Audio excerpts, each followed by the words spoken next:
Alright, should be... Yes, we are recording for Chapter 13, so the final numbered chapter. We also get an epilogue. And yeah, so this is, the chapter that actually has, Earth being saved. And also the Traveler lying. It'll make sense in a little bit. Yeah, the Traveler's joy overcame the distress of losing contact with the beings on this little world. The planet lay enshrouded in an impenetrable cloud. Soon the insignificant life that remained would perish from the cold. Until then, the Traveler need only wait. So when I was reading, or looking at the start of this chapter at the end of the previous video, I thought seeing the joy there and the fact that George was singing on board the ship was, oh, it may pick that up and resolve things that way, which I would have liked, because then, it makes some sense, and it's also, we already got it set up that the ship is out of power, so that way it makes sense it would still crash. Like, all the events would still line up, but we're not having to wait for George to get into the water. Well, into the sea, so would have been good with that, but no, that's not how it actually works. And this thing is happy. It is causing mass extinction. This comes up later. I put a note in here. I really, really hate the he, she, it, whatever, saw or knew no more cliche, because we get the same, I'm pretty sure it's the same line as before. The shoring struts of the window failed, the glass imploded. Sherrick heard cries of pain and fear, cold, sharp shards of glass spattered around him, and freezing needles of sleet and wind impaled him.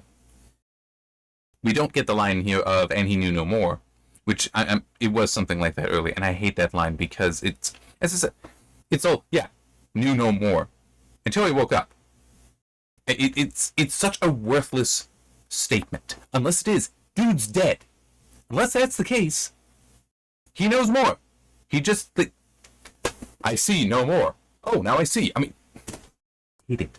I hate that cliche, because in this, it's, nah, he's fine. He just needs to get back up. He drags himself back up. Cartwright helps him. No, Cartwright also almost got knocked over. And then we get Sarek, look, because of seeing the bird of prey, which he interprets incorrectly, but, be fair. Kirk's plan failed, Sarek thought. The Golden Gate Bridge lay directly in the ship's path. Sarek thought better to die quickly than to perish in endless cold. But another thought kept coming to his mind, with bitterness. Kirk, after all your successes, this time you have failed.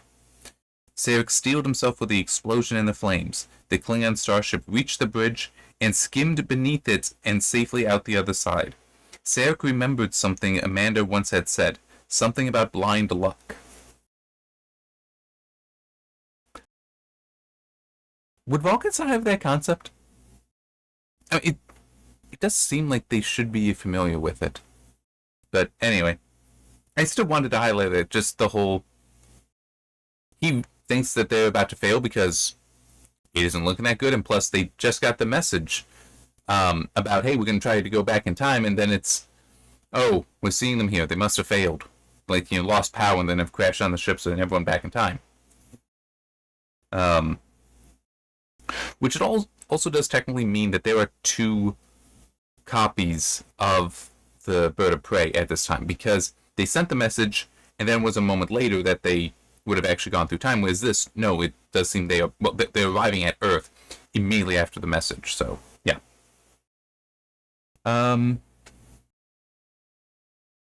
There is more damage to the ship than in the movie, which you have greater flexibility with the books, because you don't need to worry about changing a prop or a set.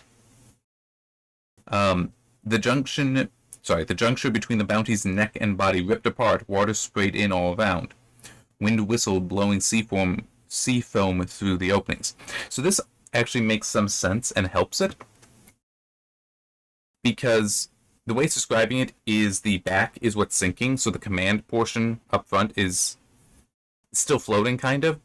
And this is, he's opened up the doors so Jillian and Scotty can get out, and that's when it's breaking, so they can keep going up that, and in theory we'll be safe on that's floating, while the rear section is not.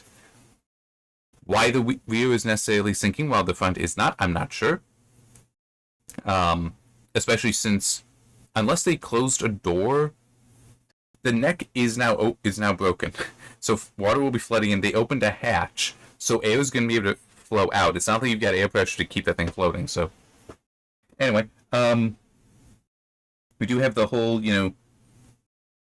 he gets them out. He now goes in and closes the door behind him in such a way so they can't open it. And it's like, okay, Kirk, I got it. You got plot armor and all that. But it's like you need to go in there and find that panel and open it. Jillian wouldn't know where the hell that is. Okay, Jillian, you leave. She's not going to, but you can still try to make her. Scotty, let's go together, because they both should know where it is. And it gives them 2 chances. It is just kind of stupid that the Kirk being like, I shall be the hero. That shall be what I do, and I shall die if necessary. It's like, and Scotty can be like, well, I can help you, right? Well, why don't you let me help you? Anyway, he gets down there, opens it up. So he then swims down, and it's tense and all. And also, by the way, the whales, the tank they're in isn't sealed on the top, and apparently the cargo area is so tall that it's just, once the water fills up, they'll actually be able to just go over the edge, and then swim out, if they know to do this. So he opens up, he swims out, goes up, gets them in, but it's like, they aren't here, goes back down and actually tries shouting through the water at them, so now they actually get out. Like, oh, we didn't realize it was open, kind of thing. Then we get this while he's still down there. But suddenly a current slammed the crippled Bounty around, catching Jim and pushing him inexorably toward the angle between the cargo bay door and the hull. He swam hard, but could make no headway against the strength of the sea. His air was nearly exhausted. Cold and exertion had drained his strength. Gracie eased through the water, bouncing on her pectoral fins like a massive bird.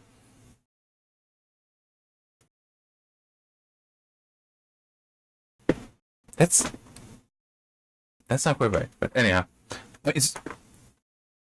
Wings aren't at the pectoral muscles. I'm saying that the whale should be like this. A bird is like this, so that's very different geometry. Anyhow.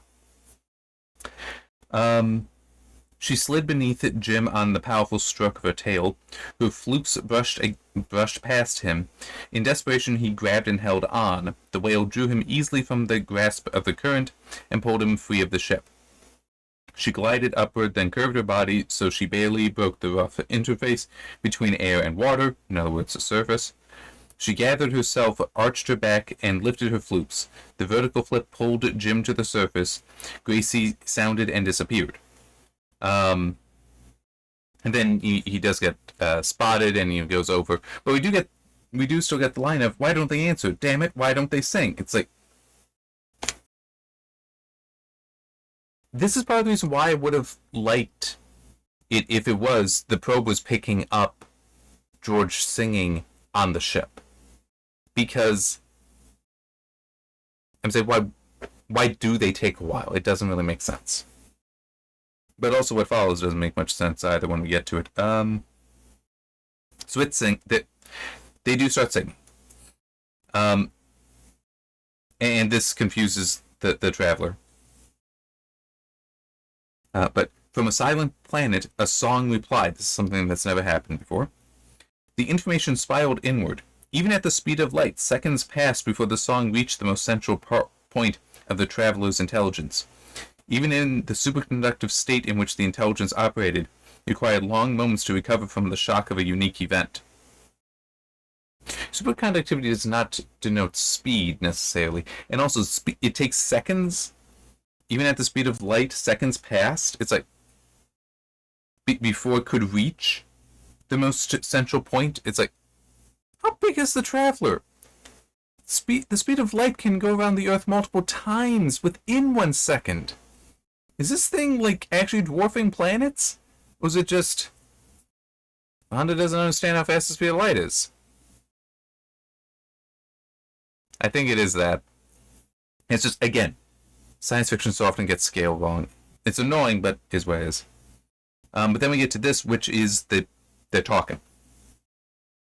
Why did you remain silent for so long? They tried to explain, but it reacted in surprise and disbelief. Where were you? It asked. We were not here, they replied, but now we have returned. We cannot explain, traveler, because we do not yet understand all that has happened to us.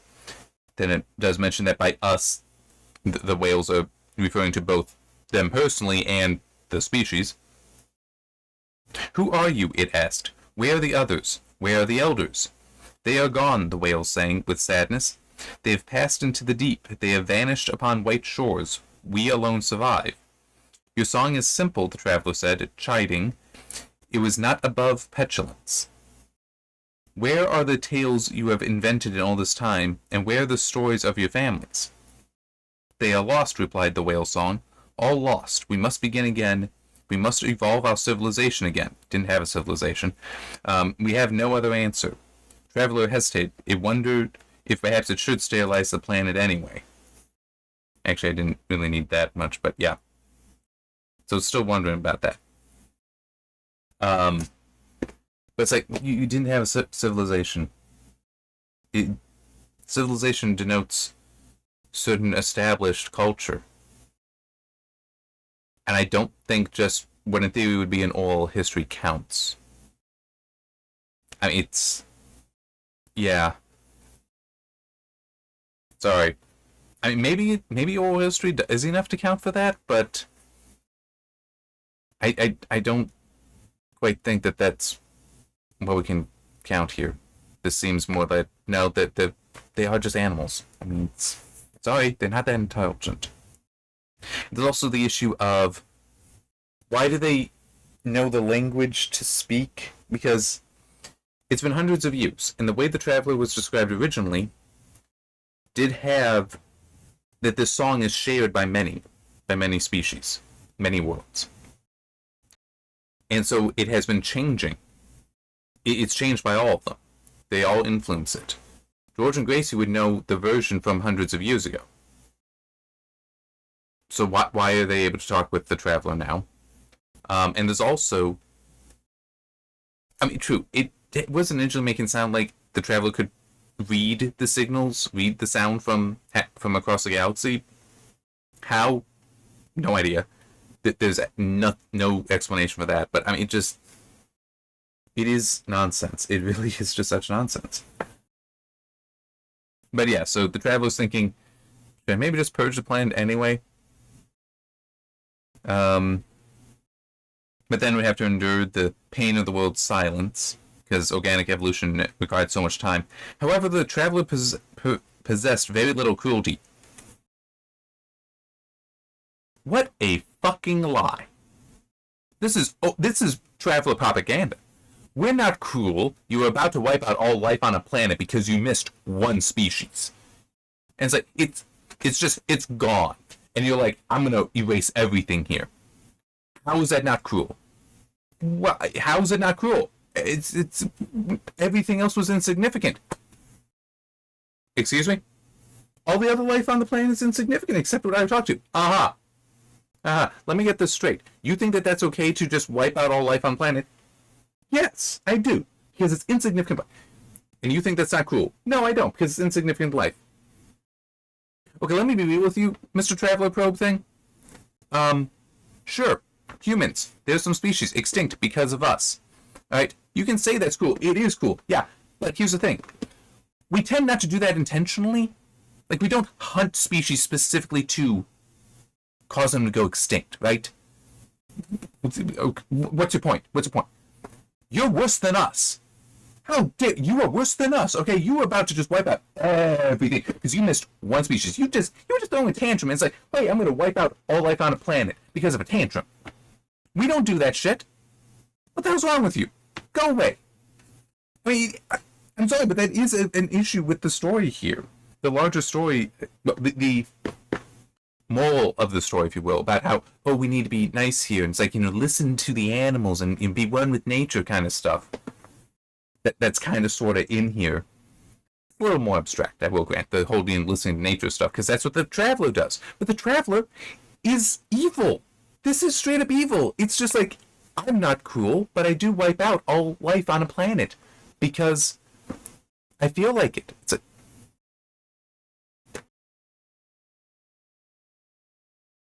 It's traveler propaganda. And it is full on. If this were to happen, and say, if I were Cartwright, and I know that this is what is going on, that this is how it reacts, I'm like, okay. It might take a while. Here's what we're going to do. I need a ship that tracks that thing. I need to know where it is at all times. Okay? That's the first thing. I then need a second ship. I don't care what ship it is, but we need a ship that's going to blow this thing out of the galaxy. Because you know what? It needs to not exist. This is just a plague on the galaxy. It cannot be allowed to exist and do this. Right? That is way too much power for it to be this irresponsible with. It must be destroyed. Straight up, the Traveler is evil. It deserves to be destroyed for its actions here. Now, granted, they don't know this on Earth, so they wouldn't have that reaction, but still is. Traveler's evil. Crush it. Destroy it. One last highlight here that I do kind of like. So, skies opened up. Sun's coming down. So it's like, yes, we have succeeded. All the crew, they're just, on top of the thing, the command center that's still floating there. They don't necessarily know if they're going to be rescued or when they will be rescued, any of that. We don't have the whole, them pulling each other and throwing them into the water, which, I mean, it works in a movie, not so well in the book necessarily. But they're there, and Kirk says, we look like we've been out here a week, because their clothes are all messed up and all that. I want to grow a beard if I'm going to be a castaway, McCoy said. I like that. That's just that's what Bones would say. That's what, yeah. And it would be, I imagine, I mean, he's technically, like, got his knees up and his arms just resting out like that. He's technically like that. But no, I could see him being like, I'm going beard. Okay. Nope, that's what I'm doing.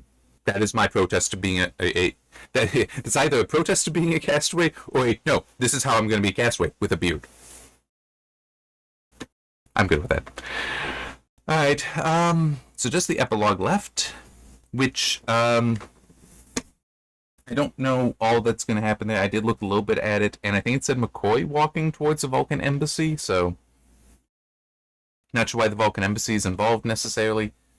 But certainly it will include their presence at the trial there in the whole. These are the charges you're facing. All but one has been dropped, given the circumstances. So, yeah, going to be interesting to see how it goes, because it might be different.